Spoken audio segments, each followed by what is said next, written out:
There's always been an aspect of Halo 1 multiplayer that was really, really strong, which was Halo 1 had this incredibly diverse set of maps.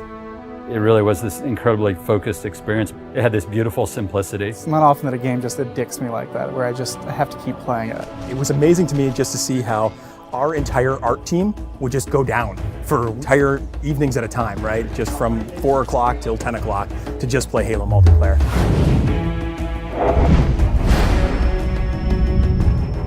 It wasn't that easy to just go through and say, oh, well, these are the maps that shipped with the original ones and this is what we're going to do, because we wanted to do something bigger around the 10th anniversary. We also had to think about the existing Reach player base, and we didn't want to fragment it. We were looking at it from the player's perspective in the current day with the current abilities and saying, how would I play this level and what do I think is missing? So we looked at maps from the Halo series entire, including Halo CE for PC and even Halo 2. And we thought, which of the maps are people's favorites that work well with the Reach engine and work well with modern kind of gameplay?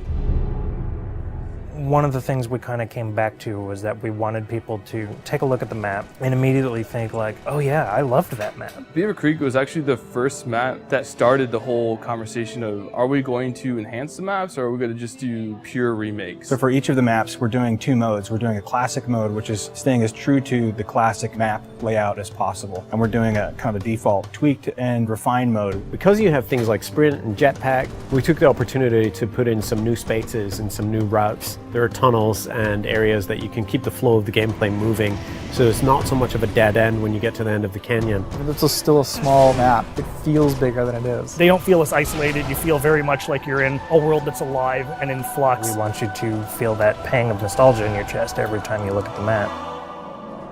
We chose Timberland because it was kind of an unsung classic. Probably one of the best vehicle maps. I spent a lot of time in custom servers on Halo PC just playing Team Slayer on it. The map itself is actually 20% smaller than what it used to be. On the art side, we've added a lot more tree cover. There's a big canopy of trees which kind of envelop the play space more. I'd like to think of this as Central Park, New York City. Here's this beautiful landscape, but right on the edge of a city all around them. There's so many tight turns that there are lots of places for you to get hung up on and grenaded. Just fun stuff happens. What other FPS do you get to put colorful flowers and green grass on your map?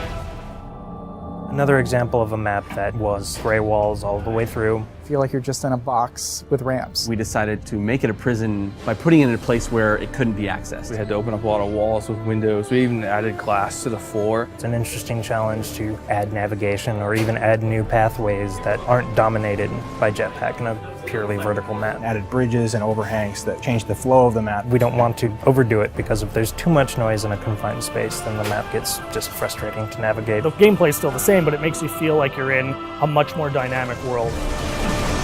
Damnation is a good example of really pretty much purple walls, and that's what represented the Covenant theme. We kind of left it to certain affinity to think about like, well, can they give this map a context? And I think they started by looking in the room with the waterfalls. We really wanted to give people a sense that they were in this water processing plant or this facility that had to deal with these natural elements. The bottom area at the base of the waterfall, there used to be spaces in between them, so you had to jump from the 3 spaces that extended out. Now that's just a single walkway. You didn't realize the first time you played it in the original, but now there's all these ledges and different opportunities to get around your opponent and flank them that weren't there before. But I think with our additions, so you don't accidentally fall to your death all the time, and also the jetpack, that map has really changed a lot, just the general flow, and it's a lot of fun to play. This location we chose is kind of where the genesis of Firefight began. It's a place where you stop and you defend. Traditionally, Firefight, you've never really had the Marines fighting with you, and that's something we were able to do, and we thought, well, if we can pull this off, this is going to be a nice new take on Firefight. Now it's you, your friends, and some buddies, or if you're playing by yourself,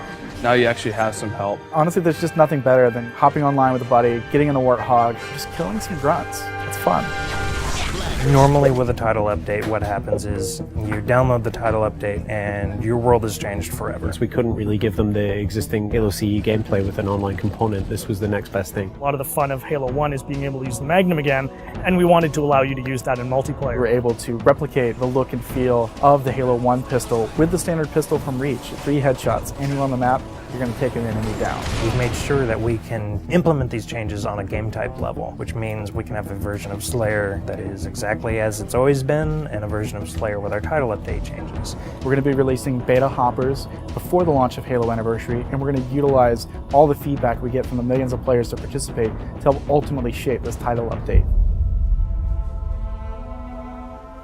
If people take away one thing from the Halo Anniversary DLC, it's the realization that those old classic maps still feel really modern. It's like a brand new map all over again once you get the armor abilities in there.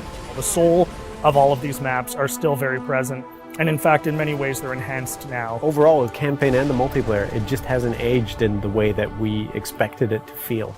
And when I switch to classic mode in campaign, or when I play Beaver Creek in multiplayer, it feels new, and it still feels nostalgic, and that's a strange mixture of feelings.